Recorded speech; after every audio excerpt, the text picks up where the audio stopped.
Namaste friends, and welcome to Just One More Watch. Bit of a different energy to the introduction today.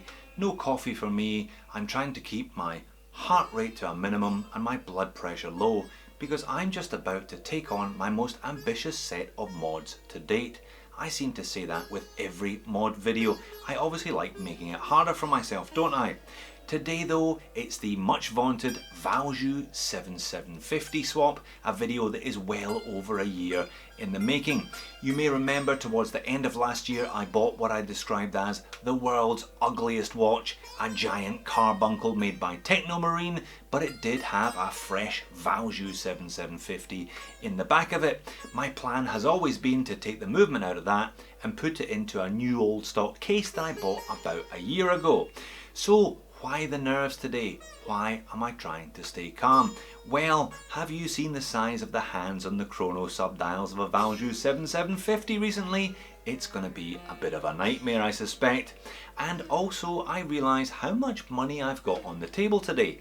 I paid 450 Aussie dollars for the Technomarine and 150 for the case, dial and handset. So 600 bucks, that's a lot of money to stuff up if I get it wrong. So I'm going to take a couple of deep breaths, be as calm as a Hindu cow and get on with the mods. Alright, now we're in voiceover mode and here is our donor today donating its Valjoux 7750 for the cause this big and fairly ugly, in my humble opinion of course, Technomarine. I mean, just look at that thing on wrist.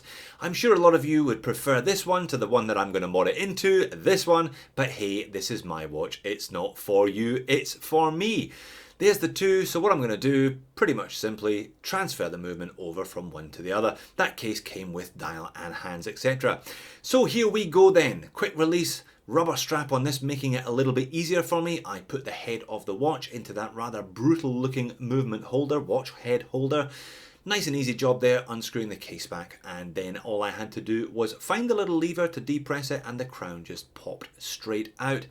Couple of tweaks here and there around the edges with the Bergeon. The movement holder popped out. There was the rubber gasket, one of the rubber gaskets. The Technomarine was a 500 meter dive watch after all. And voila, hands, dial, movement, the lot just dropped out. Now I need to put the crown back in here. That's the movement holder just dropping off the back.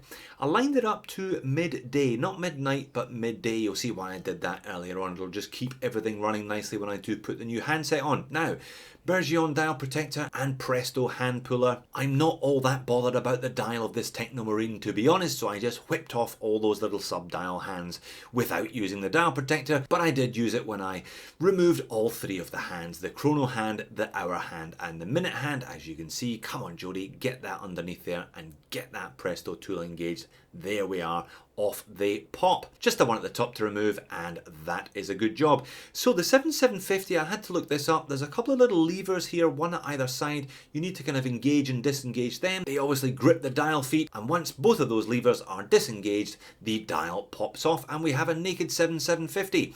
Alright, this is what I paid the 99 US dollars for. Dial, hands, case back obviously. There is a seal there, but this isn't a screw down crown. I do not intend to get this one wet at all.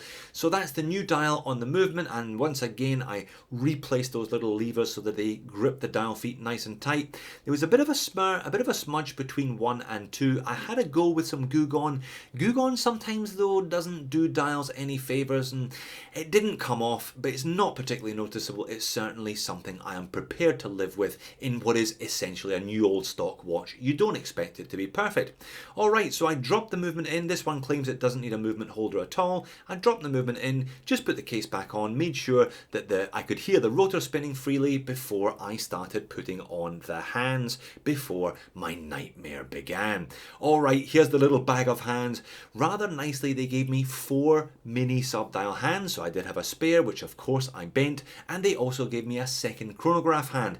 2 of them, slightly different looks. I ended up going for the thin one, as you'll see later on. Now, I would not wish this on my worst enemy, trying to get those tiny, tiny little hands on. This was not my first attempt. Oops, I think that's actually the one that I bent. This was better. This was me when I actually got the top one to stick. Hallelujah, and it just about points where it needs to go as well. I won't bore you With the other two, there they are, voila, it took me about half an hour. Now the hour hand was an absolute doddle by comparison because it's much larger pinion, you're not squeezing it on with one of those tight little pinions. What I did then was I put the crown back in and I rolled the hour hand round to 2 just to give me a little bit of space. I was conscious of that sub-dial hand up there at the 12 o'clock before then applying the minute hand. Minute hand wasn't too bad. I've got plastic tweezers this time, by the way, so that I avoid taking paint off of those hands.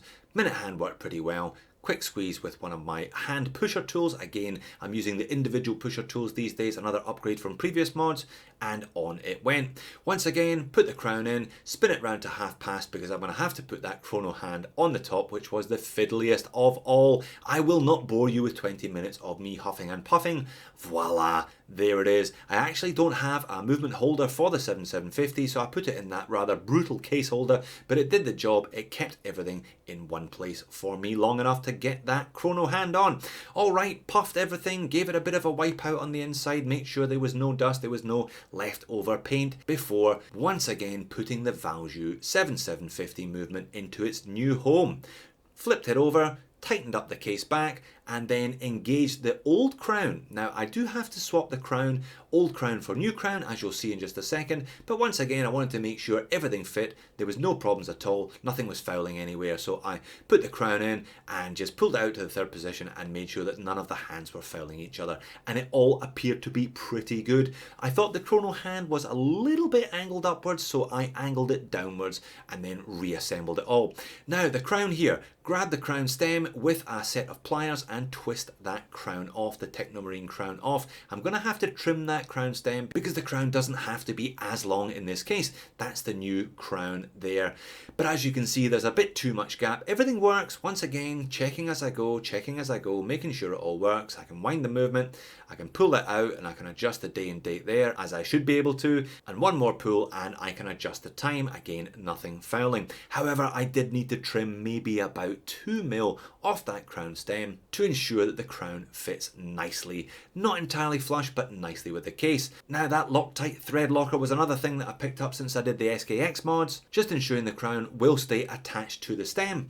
Case back off, depress the lever, put the crown in, and once again run through all the features, making sure everything works. And there we are, adjusting it to today's time and date. And it's all looking rather like it's getting close to the end here, folks. And once again, I've got through a set of mods without totally buggering something up, which is always a relief. And there is the watch on wrist. Job is finished. What do you think of that one? 40 mil in diameter, 14.6 mil thick, only 41 lug to lug because of that very square profile. It actually wears quite well for a big Valjoux powered chrono. That was it on a nice leather strap, handmade. This is off a helm. This is a helm fabric strap. I thought it really toned in with the indices and those sub-dial markers on this one. I was quite impressed with that kind of golden brown look. Mesh though, who doesn't love a bit of mesh on a 70s style chrono? This is just a generic one I paid $30 odd for. I suspect it's going to see a bit of action on the mesh. Now this is a Hirsch strap, this is a Hirsch Ranger Retro. Never really got on with that one, it was a bit too big and bulky, but it shows you what it looks like with some vintage style cross stitching. So, phew, I can wipe my brow, I can go and have that coffee that I avoided deliberately today. I have finished yet another mod project, and those little bloody chrono hands made it my most ambitious project to date in no uncertain terms, but I'm delighted with it. 600 Aussie dollars well spent. I think I can see myself wearing this one quite a bit. Thanks for watching. I will see you all in a future video.